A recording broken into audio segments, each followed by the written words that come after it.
Apa hadnya, takrifnya? Huwa ilmun yu'rafu bihi ahwalun nafsi mahmuduha wa mazmumuha wa kaifiyatu tathhiriha minal mazmumi minha wa tahliyatiha bil ittisabi bi mahmudiha wa kaifiyatis suluki wa sayri ilallahi ta'ala wal firari ilaihi. Eta tasawuf. Di Indonesia orang sering membuat definisi masing-masing. Kang, apa tasawuf? Oh, tasawuf itu pakai jubah. Jubahnya robek-robek, diam di dalam goa, bawa tasbih segede-gede telur asin. Oh, tasawuf itu ini, oh tasawuf itu ini. Semuanya membuat definisi tidak menggunakan logika, tidak menggunakan ilmu mantik, maka definisinya ngawur. Kembalilah kepada definisi. Di antara definisi ilmu tasawuf adalah ini, bukan hanya satu. Definisi boleh, saya kata orang termasuk orang yang tukang nyieunan definisi ketika definisi sesuatu belum jelas. Antara lain definisi yang belum jelas, definisi ilmu laduni. Rata-rata laduni adalah ilmu yang datang dari Allah tanpa belajar. Definisi menyesatkan itu. Sebab banyak orang mencari ilmu tersebut tidak mau belajar, akhirnya laduni henteu diajar henteu. Legeg nu aya, sombong nu aya nepuk dada. Mentang-mentang anak kiai besar, aku mah langsung laduni stres. Ya tahu.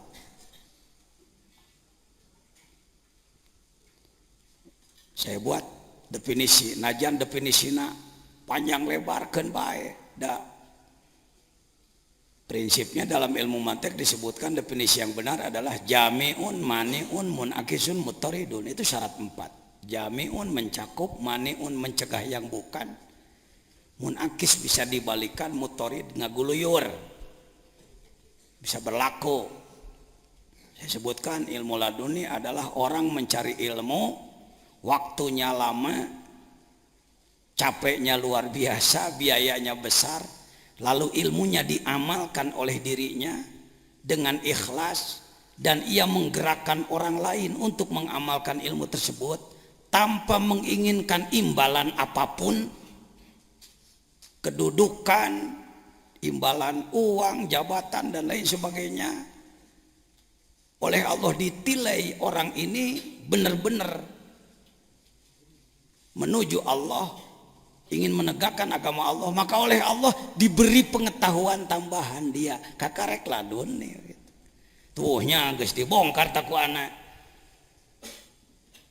ngaji heula cing bener, sakola cingnya puluhan tahun beak dengkak capek gawe modal beak diamalkan ku dirina, dipake ngagerakkeun batur, teu hayang imalan, teu hayang nanaon, pantes ku Allah dilimpahan. Selamatnya Mesir oleh Nabi Yusuf. Yusuf belum jadi nabi, dia dipenjara 13 tahun. So'imum bin nahar, qo'imum bil layal, siangnya saum, malamnya ibadah terus menerus. Selamatnya Mesir oleh Yusuf, bukan oleh menteri, bukan oleh perdana menteri. Laduni teh kitu. Kadenya ini, nah, takrif ini bisa diterima. Tasawuf diambil dari kata sufun, akar kata sufun adalah bulu domba. Gak enak sebenarnya, dah ilmu sakitu luhurna ngaranna bulu domba.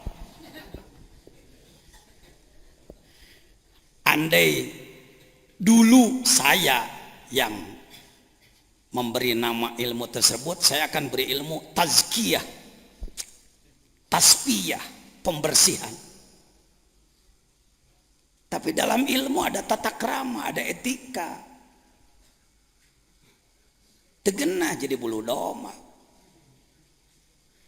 Karena banyak orang zaman dulu yang ingin memperbaiki kalbu, walaupun dia pejabat, dia ulama, dia pengusaha, untuk sementara meninggalkan dulu kebesaran duniawi dan memakai pakaian yang sangat sederhana, yaitu wol. Wol dalam arti bulu doma, lain wol tropical anu ayeuna buatan Australia, lain. Pakaian sederhana. Karena salah satu kebiasaan darwis para sufi adalah memakai pakaian seperti itu, disebutlah tasawufun. Kelompok yang suka memakai baju sederhana. Heukeun bae lah, geus kitu mah dijieuna kitu urang mah tinggal miluan tong dibongkar deui. Ya. Soal penamaan. Jadi bukan dari sofwa. Hati-hati, tasawuf bukan dari sofwa, sofwun, bersih bukan, tapi tasawuf pun dari sufun. Ya, kalau tasbiyah berasal dari sofwun, kebersihan, kesucian. Nama ini dipakai sebutan untuk sebuah ilmu pengetahuan khusus, yaitu ilmu untuk mengetahui tingkah laku kolbu, kelakuan kolbu. Jadi tasawuf teh lain ngajebredan batur, nyanyalakun batur, hayo he memponis-ponis batur. Bukan tasawuf itu. Orang yang punya pengetahuan untuk ngontrol kolbuna. Memeh muncul menjadi sikap baik atau buruk dikontrol dulu oleh dia. Alus ya, goreng ya, salah ya, bener ya. Tasawuf tak? Cocok teh jeung syariat. Cicing di negara prosedural teh cocok teh jeung aturan. Ya, dikontrol. Setiap ngomongnya, tingkah lakunya, apapun yang ia lakukan dikontrol. Tahu ahwalun nafsi. Mahmuduha jadi badal tina ahwalu. Yang baik-baiknya iman, syukur, ridho, ikhlas, semangat, gesit, cerdas, pokoknya sakabeh sifat-sifat alus. Brek. Sing ngarti, sing apal, sing nyaho.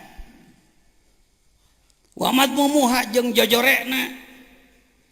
Sombong, adigung, takabur, belegug, bedegong, koret, belik, hasad, dengki, dan lain sebagainya. Semua penyakit-penyakit kalbu. Cukup dengan tahu saja atau untuk membuka-buka aib orang lain, wa kaifiyatu tathhiriha, bagaimana upaya membersihkannya. Kalau tasawuf baru pengetahuan, tasawuf ilmu, sama dengan baru belajar resep, itu pernah masak. Resep sop bisa, resep rendang bisa, resep semur bisa, 10 macam resep, 100 macam resep bisa, tapi masak nggak pernah. Begitu nyieun sop di konengan, bikin sup pakai kunyit. Kenapa? Karena dia taunya resep aja. Saya hormati al-mukarramin yang sudah faham Ihya Ulumuddin, Nasoihud Diniyah, Nasoihul Ibad, dan banyak kitab-kitab tasawuf yang sudah diaji di pesantren-pesantren kita. Sebenarnya jurumiyah pun tasawuf, alfiyah pun tasawuf, Pak. Tergantung kemampuan, kecerdasan, pendalaman. Oh, masa begitu? Sok, tingali jurumiyah Maimuniyah. Lirrobi arba'u alamatin. Kalau orang ingin rapat tinggi derajat di dekat Allah, arba'u alamatin, ada 4 tanda-tanda. Ad-dhammatu, satu domun berkumpul dengan guru yang ahli. Tuh domahnya kayak kadinya. Wal alifu aliful isnen, bergabung dengan guru, terus nempel.